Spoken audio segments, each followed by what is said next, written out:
Hello everyone, you are watching ITV Gold and I'm your host Aditi Lamba. Welcome to another edition of Inside Scoop where we bring you all prominent personalities from India and over here. On the show today, we are joined by candidate Hirsh Singh. He is running for the position for Senate in New Jersey and will be going against current Senator Cory Booker. On the show today, we bring you a candidate who's very passionate about the Republican Party, but also very passionate about representing the Indian American needs and other needs in the state of New Jersey. So let's welcome on the show, Mr. Hirsh Singh. Thank you so much for joining us. Thank you very much for having me, Aditi. You know, it's really interesting to have you on our show today because you are a proud Indian American who is running under the Republican ticket, and you will be going against one of the strongest senators of New Jersey, Senator Cory Booker. You know, I have to ask you, usually when we look at the bigger spectrum of Indian Americans and their political affiliation, even as, even if when you look at the last elections, majority of them have been very Democratic supporting, or they have been very vocal about supporting the Democrat Party. So I have to start this interview asking you your preference of Republican Party, what you think it represents for you, and also I know you've been a supporter for the party for a while. I would love for you to sort of, explain to us what people at times, especially the ethnic communities, miss out when they're looking at the general description of the Republican Party. Okay, well, I appreciate the question. And, it's actually really interesting when you take into consideration a couple of details. Right. The Indian American population in Texas is predominantly Republican.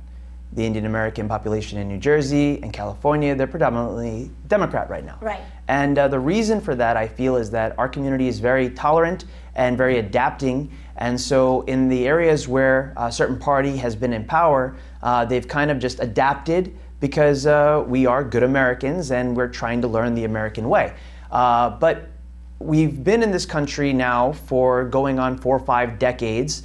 And we're about 4.5 million strong. Yeah. And we have actually become the most educated, most entrepreneurial, and most wealthy minority in this country. And we've helped out massively in all industries. And so it's about time that we started making a larger foray into the political environment, because that controls the environment. Now, why are most of them Democrat that have entered in so far? I think that a lot of the media in this country is connected closer to the Democrat Party, and they've created a narrative which makes people think that if you're a Republican, you're racist. And it's really unfortunate because the history of the Republican Party is the exact opposite. The Republican Party was founded by Abraham Lincoln, and he was the one who fought against slavery. The Republican Party was the one that actually pushed for women's suffrage so that they could vote. They started the EPA. They instituted Social Security to help out older individuals so they don't have to work all the way into their late age. And the Republican Party is the one which is all about equality. But the problem is the Democrat Party has kind of created a narrative in this country which makes people believe that you can only be a Democrat. Even when I was first entering into the political space, there was a lot of questions of, how can you be a Republican?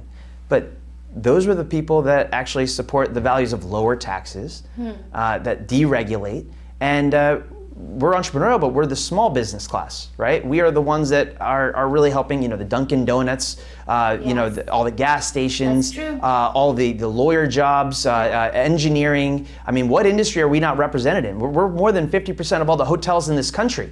And because of those aspects, when you're having an increase in the minimum wage, that's crushing our industry.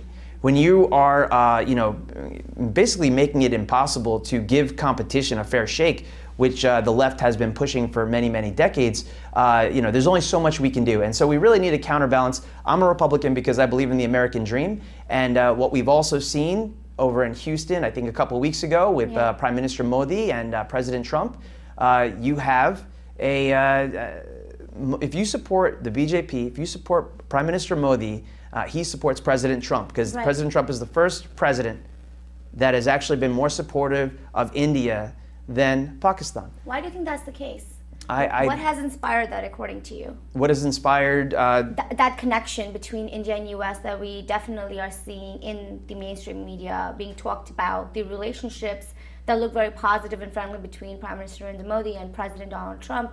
What do you think sort of, yes, inspired that and has mobilized this interesting voice? Because even in New Jersey right now, we have the South Asian Republican Coalition coming up and strengthening in numbers.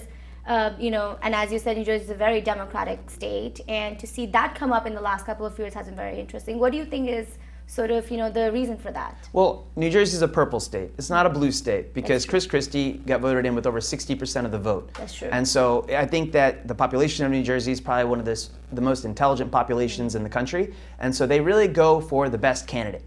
And so I don't think that we have to be concerned from that perspective. You just got to make sure that your voice gets to the people.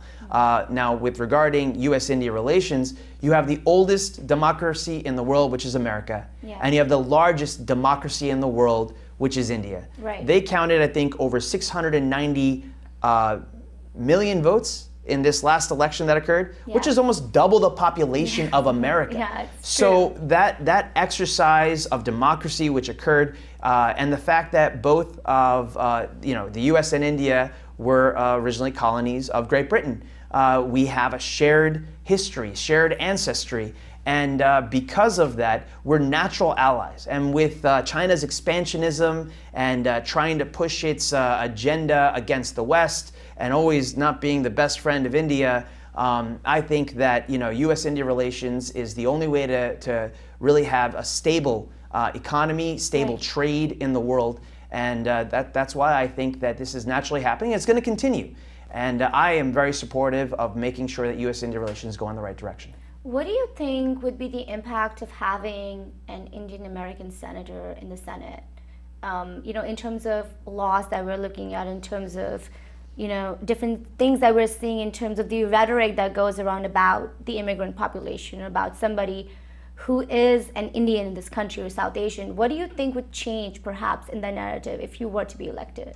This is It's the a big land. one. It's a big topic. It is. Yeah. And I think that a lot of the policies in this country have actually been counter for our community. We've succeeded not because of the environment, we've succeeded in spite of the environment. When it comes to college acceptances, trying to get into the most competitive Ivy League schools. Recently, there's a lawsuit going against Harvard University and a couple other of the upper-level Ivy League schools where it has been shown that Indian Americans had to compete at the 99th percentile to get in, where everyday Americans would only have to be at 70%, whereas Hispanic or other would have to be at the 50% level. And that's not fair. Why is it that someone who's coming from another country would be able to easily get into an Ivy League school, but if you're born and raised here, they don't want to let you in? And the reason why is because for some reason they're trying to slow us down. They're trying to stop us from getting in. We have the same problem for if your kids are becoming doctors, getting into residency programs or otherwise. And so it's really what I would be bringing to the discourse in Washington, D.C. is that the Indian American community must be treated fair. We're not looking for special treatment, we're looking for fair treatment. And right now we're getting treatment which is unfair. And I think that also the U.S. Senate has the responsibility of determining which people get appointed for diplomatic positions. And I would be over there as someone to be looking for individuals who are very supportive of U.S.-India relations and supportive of trying to expand freedom, liberty, democracy abroad.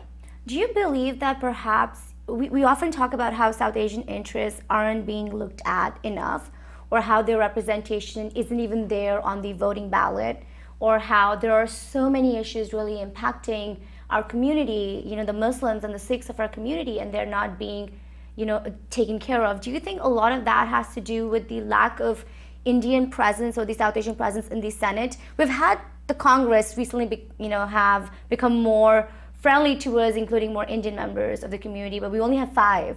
In Congress, in the House, not in the Senate. Yes, then nobody in the Senate. Yes. Do you think that has... Well, we have Kamala Harris, she's half Indian, give her credit for that. Yes, but she's now the candidate, and she has to look, just beyond the South Asian population, perhaps, in that way too. But what is your take on this? Do you think a lot of representation is lacking because we just haven't had any of our own to represent it? Well, I think that's a part of it, but the other problem is this. Like, for example, in New Jersey, I think that the estimate is there's around 350,000 Indian Americans that are eligible to vote, but there's only 131,000 registered to vote. Out of that, for example, in 2016, only 80,000 voted. Yeah. When you take that into consideration, more than 50% of the population It's not isn't voting. even playing No, it's because they just keep their head down, work hard, and take care of their families. We need them to get engaged. We need them to be registered, and we need to make sure that we're getting involved because our interests are only going to be handled when we're actually taken seriously, and that means going to the vote machines. You have to go to the ballot. Yes, that is so important. Voting participation, and again, to everybody, make sure you go and cast your vote. The voice is extremely important. You know, just discussing a little bit more on the issues that you really support. I would love to sort of dig a little bit more into it. And I have to start, you know, we have a Republican candidate here. Immigration is one of the biggest topics. It's something that's already being discussed in the Democratic debates that we're seeing, hence because they have so many members going for it, the position. What is your take on the immigration system in this country right now, which is obviously flawed as it's openly discussed, and also the fear the South Asian population always has when you look at immigration? Now, how do you satisfy an unrest community who feels that a certain party is not pro them, is not pro ethnicities, it's not pro immigrants?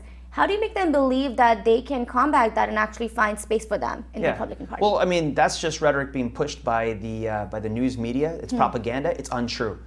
Republicans are very pro legal immigration, and everyone who's come here legally, they are full Americans. And the problem here is illegal immigration. And the same thing over in India, right? You don't want people from other countries coming in, potential terrorists from the Afghanistan region, from Pakistan in the past. They've been able to get in and cause trouble. That's the same thing over here. Having borders is important. Legal immigration is important. In fact, our community gets devalued when you are allowing so many people to come in illegally, because then people look at us and they say, oh, are you here legally? Why should we answer that question? We went through the process. We did everything right. If you're here legally, you should not have any questions coming your direction. You're a full-on American. And so that is what's unfair. The system is not flawed. It's broken. It's completely broken. And you know what? This could have been solved. This could have been fixed. How? The Democrat Party, if they actually wanted to fix immigration, there's enough votes to do it. But they are just trying to resist President Trump. President Trump went to a rally of 50,000 Indian Americans in Houston, and almost no news in the American media system covered it. Why? Why are they trying to hide the fact that we really care about this country? We care about USIndia Relations. We care about border security. That we care about legal immigration because we follow the rules. And so it's not fair, actually, that this is not being solved because they're allowing for a problem to fester. It's almost like this. New Jersey has a big problem with our roads. The roads have lots and lots of potholes and they're not being maintained. But why is that? Because as long as they have problems in the roads, they can say, we need to collect your tax dollars. And as long as they collect our tax dollars, they're going to make sure they look like they're solving the problem, but they don't really solve it. Because if they fix the roads fully, now it's like, okay, why are you still taking my tax dollars? And so this is almost a ploy, right? New Jersey's largest non-natural resource is our infrastructure. And one of the big things that I'm going to be doing when I get into the U.S. Senate is I'm going to be taking the money that we've already been sending to D.C. every single year, and I'm going to bring it back to New Jersey and reinvest it. Like, we need a Gateway Tunnel. There's an estimate that it should cost $30 billion. Right now, there is a $48 billion deficit between how much federal money we're sending to DC that hasn't come back. And you had these numbers as well, right? Would you like to discuss those with the audience? Yeah, so like right now, New Jersey gives about maybe 138 to 145 billion a year in federal tax dollars. Billion a year. Wow. And we get back maybe 98, 99 billion in what they call SNAP, but also known as food stamps. And that money is going to the inner cities for people and their families, but that's still almost $45 billion deficit plus, and that money should be coming back and helping us rebuild our state. Meanwhile, that money goes to all these other states across the entire country, and it doesn't make any sense. We are being fleeced. When the banks failed in 2008, when the banks went down, it was our money that helped them, get shored up and reinvested in New York. But what about New Jersey? New Jersey is located amazingly between New York and Philadelphia. Correct. And 20% of America's GDP passes through New Jersey on a daily basis. Oh, wow. And our infrastructure has a single point of failure. We need the Gateway Tunnel. We need to make sure NJ Transit's working. We need to make sure Amtrak is working. And I'm going to focus on bringing those dollars back here for that. Also, our cities. We really need to make this state more affordable. This is the most expensive state to live in the entire country. Yes. Highest property taxes, Agreed. and it can be fixed. It can easily be fixed. We need to reinstitute the state and local tax deduction so that our property tax, can actually go a little bit more sane. I mean, it's just people are leaving the state in droves. We need to stop that. And the only way to do it is you got to make the state affordable. Mr. Singh, you reflected upon something very important and incredible when you're looking at New Jersey as a state, one of the most diverse states in the country, yet with the highest amount of taxes. As a New Jersey resident myself, I understand that. What exactly could you tell a layman that's watching this interview right now into what exactly would you do to elevate that issue? Could we still have proper, say, health coverage for all residents, proper education, schooling systems, enough, room for infrastructure growth, and lower property taxes, and also lower taxes on the waste? Is that really possible when you're looking at a state of New Jersey, which for over a decade has been dealing with this increased tax problems? Yeah, I mean, if you think about it very clearly, you have to take into consideration the fact that if you want people to have maximum coverage on healthcare, you need to make sure that you have competition between healthcare providers. Right now you have monopolies in every single state, and that's why you don't have this competition, which is making sure that people pay more and more. Some people say Medicare for all. That's not a solution. I mean, think about it. What does the government do well? What have you ever seen the government, take on as a responsibility, and now everyone's getting more benefits or bang for their buck? Compare that to a system like Walmart or any convenience store. The more competition, the more quality you get, the lower the prices, and that's what it should be in the healthcare market. Healthcare used to be affordable. Healthcare used to be affordable for all people, okay? But the problem is that you have these insurance companies that have come in and convoluted the entire process. You have hospital organizations which are coming in, and the Affordable Care Act is crushing doctors. There are more Indian American doctors than almost any other ethnic group, and they're especially in New Jersey. Especially in New Jersey. Yeah, there's 13,000 so doctors in New Jersey, and about 1,000 of them are Indian American.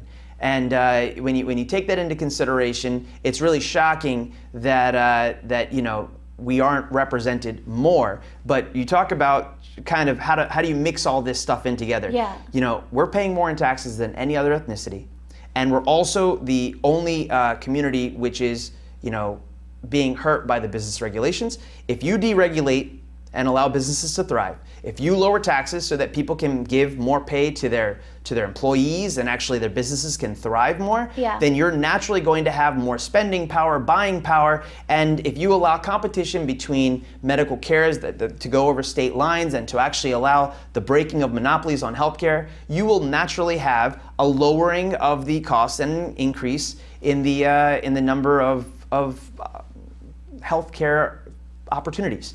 I mean, I guess or services, if you will. I think. Is it impossible? I'm intruding you. Is it impossible? And it's a very honest question, and I always wonder about it because this is such a talked about, topic when you're looking at political issues, and also you look at other countries where universal healthcare is working. Is it impossible for us in the U.S. currently, according to you, for us to have that universal free health coverage? Do you ever think it's going to happen? I mean, if you think about it, you do have universal health care right now. If anyone is sick and they go to a hospital, they have to be treated. But the problem is people are going bankrupt because they don't have insurance, and then they're not able to pay for it. Right. I think that the way the system is set up right now is we're paying in full dollars already. People will get healthcare coverage. You could have one emergency, 10 emergencies. You'll go to the hospital. They are forced to take care of you. But the system is set up in such a manner that you'll never be able to pay for it. And then people go bankrupt, and that's the biggest liability on people. They're one sickness away from being completely out of the game, if you will. And so that's a big problem. We need healthcare to be affordable, right? But you don't get it to be affordable by mandating people's services that they went to school for and paid lots of money for decades of their life to become doctors to actually, do what you tell them. They have to have the freedom to do it on their own. The way doctors used to be is that they were in charge of their own practices, and they were able to determine how they, take care of people. We should also have more doctors. We're limited in the number. See, the medical care community is using a guild system, which is, I think, slightly outdated. They limit the number of doctors so that they're able to ensure that their prices are at the highest levels. And, that whole thing needs to be fixed. You have to protect the doctors, allow people to get their care from doctors specifically, and they should be able to select and choose who they will. But until you have the insurance companies getting out of the way of medical care, we're not going to have that happen. I think it's really unfair right now, the amount of money that's being spent, because most of it's being wasted. Yeah. All right, that money is not going for improving patient care or otherwise. It's a bloated bureaucracy which is expanding to, make up for a bloated bureaucracy. Sandy Hook released this eye-opening and almost trembling PSA video. I'm not sure if you've seen it yet, in which they basically did a back-to-school ad. However, it was while they were being attacked. And it was the necessary things they can find, from a scissor to a pencil, to protect themselves, or use a sock to really, close up a gun wound. Now, this year, we've seen it across the spectrum. Parents are scared for their children. Yeah. Now, obviously, at that point, Second Amendment is going to come into factor, because we're talking about an increase of mental health illnesses in this country, directly related to all the gun violence, and then the illegal purchase of guns, or the access to purchase as much possible, including assault rifles. Now, how do you respond to that in that way? I think my question here would be, if a parent is watching this and they have their kids and they are deciding to see if they want to vote for you, and they just want to ensure that their kids would be safe, what would you say to them? The kids are the future, and I love kids, and I want to have many.